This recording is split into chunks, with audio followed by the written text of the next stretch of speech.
Assalamualaikum warahmatullahi wabarakatuh. Sebelumnya salam dan bahagia. Perkenalkan, nama saya Lutfi Adriansyah. Saya dari Prodi Agribisnis NIM 2023010015. Sini saya akan menjawab pertanyaan dari tugas manajemen agribisnis dari video Bapak Sumarno, seorang petani organik dari Desa Ngongkro, Kecamatan Pangkor, Kabupaten Ngawi, Jawa Timur.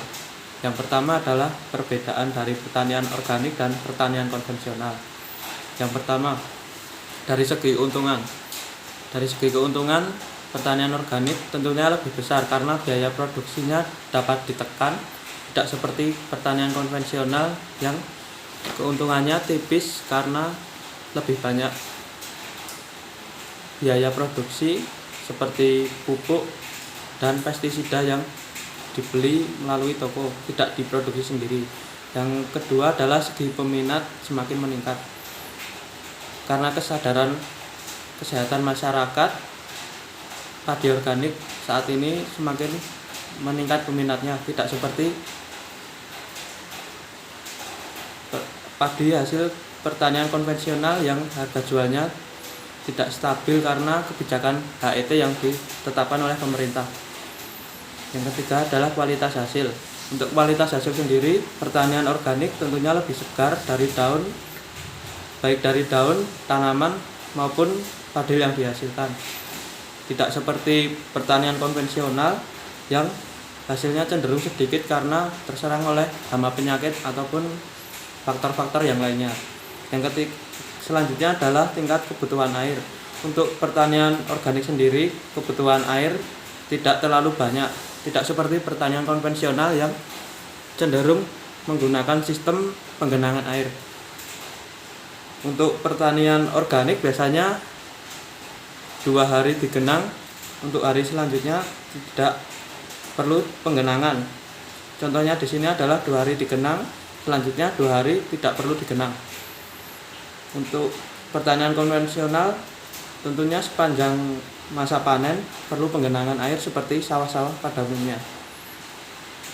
Yang selanjutnya adalah pemberian dosis pupuk. Untuk pertanian organik ini cukup diberikan seminggu sekali dengan wujud pupuk cair. Untuk pertanian konvensional sesuai takaran dosis atau merek yang digunakan. Ketahanan batang tanaman. Untuk pertanian organik cenderung lebih tahan karena nutrisi yang terserap lebih kompleks.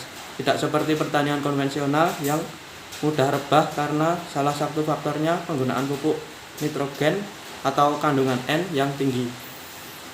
Pertanyaan nomor 2 adalah mengapa beralih ke budidaya padi organik. Yang pertama adalah tentunya ramah lingkungan karena tidak ketergantungan kepada bahan-bahan kimia, akan menyehatkan lingkungan baik dari hasil ataupun jangka panjangnya. Yang kedua adalah biaya produksi yang rendah karena pertanian organik mengandalkan dari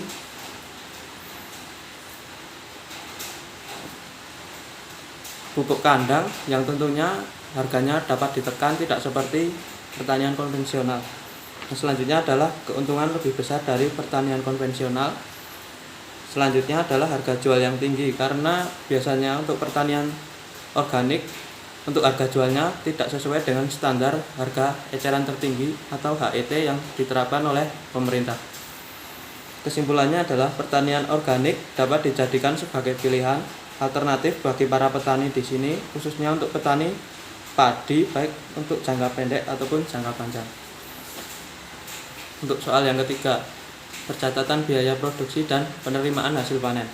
Di sini saya mengambil referensi dari data Google ataupun toko-toko online yang menjual kebutuhan pertanian. Yang pertama adalah biaya tetap produksi. Yang pertama, kebutuhan saprodi sebanyak 4 juta, tenaga kerja 3 juta, sewa lahan 0 karena lahan milik sendiri. Untuk pembelian benih varietas mentek wangi 600.000 per hektar. Untuk total biayanya adalah Rp7.600.000. Yang B adalah biaya variabel produksi. Pupuk kandang, kotoran sapi kurang lebih seharga Rp6 juta. E4 atau bahan untuk membuat fermentasi pupuk sebanyak Rp200.000. Kebutuhan lain-lainnya Rp400.000. Total biaya variabel yang digunakan adalah Rp6.600.000. Untuk biaya tetap dan biaya variabel mendapat total sebanyak Rp14.200.000. Yang poin C adalah penerimaan laba kotor hasil produksi padi 7,5 ton per hektar, harga jual Rp17.000 per kilo. Untuk total penerimaan Rp120.500.000. Laba bersih adalah Rp127.500.000 kurangi Rp14.200.000, mendapatkan hasil Rp113.300.000. Jadi total laba bersih sebanyak Rp113.300.000, belum termasuk biaya yang tak terduga. Mungkin sekian dari saya, dan kurang lebihnya mohon maaf. Assalamualaikum warahmatullahi wabarakatuh.